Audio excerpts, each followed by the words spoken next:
Press conference की पूरी video clip भेज दूंगा।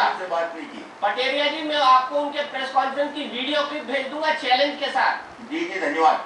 मैं यहाँ पे एक चीज कहना चाहूंगा जी, क्या ये लोग ये मानते हैं कि अभी ये पकड़े गए हैं तो इन्होंने हाल ही में काम शुरू किया है? मैं आपको चैलेंज के साथ कह सकता हूँ ये वाला जो उनका पैटर्न है, जो उनका पैटर्न है वो आज का 1 साल का 6 महीने का नहीं है, वो पिछले 10, 15, 20 साल से चल रहा होगा। मैं and I am not talking about this individual, मैं पूरा ये कॉन्सेप्ट की बात कर रहा हूँ कि क्योंकि आप लोगों को सीडी मिली है तो आज आप लोगों ने उनको निकाल दिया है। बट आप मुझे ये कह रहे हैं कि एज अ पार्टी आपके कार्यकर्ता, आपके लोगों को नहीं मालूम था कि वो कितने टाइम से ये सब चीजें कर रहे हैं, ये काफी सरप्राइजिंग है।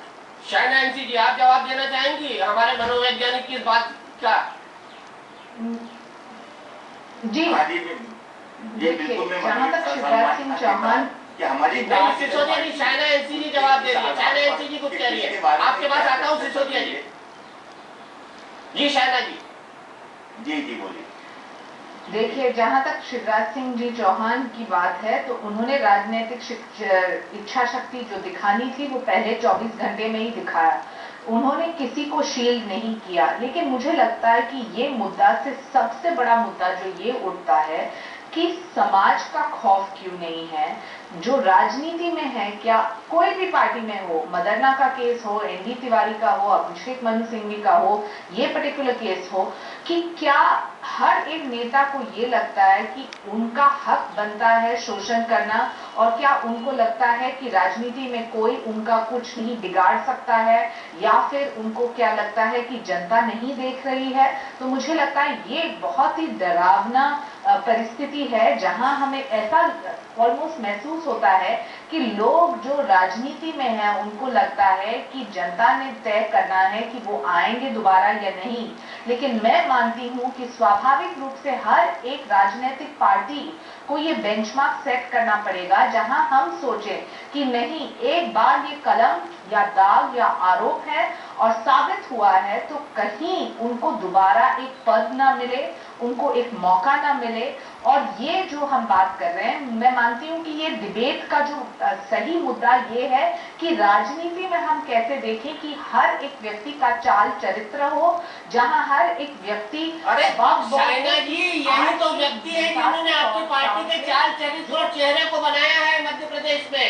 यही राघव जी है, 5 बार सांसद रह चुके हैं, 4 बार एमएलए रह चुके हैं, 9 साल से मंत्री हैं। आप वापस देखिए दीपक जी, आप वापस वही मुद्दे पे आ रहे हैं। जो 50 साल में कोई एक कार्यकर्ता है जो हमने झिझक के उनको एक ढंग से प्रोटेक्ट किया, तो आप ये मुद्दा उठा सकते हैं। लेकिन हमने डॉक्टर कपिल कक्कर क्या कह रहे हैं, आपने सुना नहीं? देखा है कि उनकी बात का जवाब भी नहीं दिया। डॉक्टर कपिल कक्कर ने सीधा ये सवाल पूछा है, सुना, लेकिन आपने उसका जवाब नहीं दिया।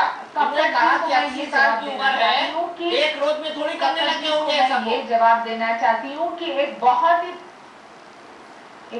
ही बड़े राजनीतिक दल में कभी कभार ये चीज सामने नहीं आते हैं, क्योंकि ये व्यक्तिगत रूप से कोई दखल अंदाज नहीं करते हैं। लेकिन मैं आज सल्यूट करना चाहती हूँ तो ये जो विक्टिम है उनको, कि उन्होंने एक कंप्लेंट रजिस्टर किया जहां सरकार ने तुरंत कार्रवाई की।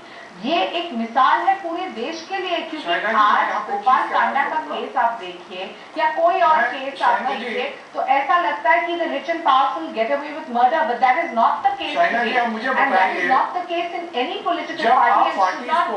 जब आप पार्टी से बीजेपी की हो, कांग्रेस की हो, आप एक दूसरे पे अच्छी तरह नजर रखते हैं, आप एक दूसरे के कार्यकर्ताओं पे नजर रखते हैं, तो आप ये कह रही हैं कि आप लोग अपनी पार्टी के लोगों पे नजर नहीं रखते और आपको ये नहीं मालूम होता कि क्या हो रहा है। आपने बहुत अच्छी बात अभी कही डेटरेंट की। अगर आप डेटरेंट को अगर आप देखेंगे, देखिए बिहेवियर कहाँ से आता है? बिहेवियर एनवायरमेंट से आता है, एनवायरमेंट इंड्यूस करता है बिहेवियर। अब मैं हाल ही की बात दे रहा हूँ, ये ऑफ द टॉपिक है। आप सब पार्टीज आरटीआई जैसी चीज को आप लोग अपोज कर रहे हो, मॉरली आप लोग स्ट्रांग नहीं होना चाहते। डिबेट में हम सब कहते हैं कि ये गलत है, ये गलत है। ये गलती कब आती है? जब वो सरफेस हो जाती है।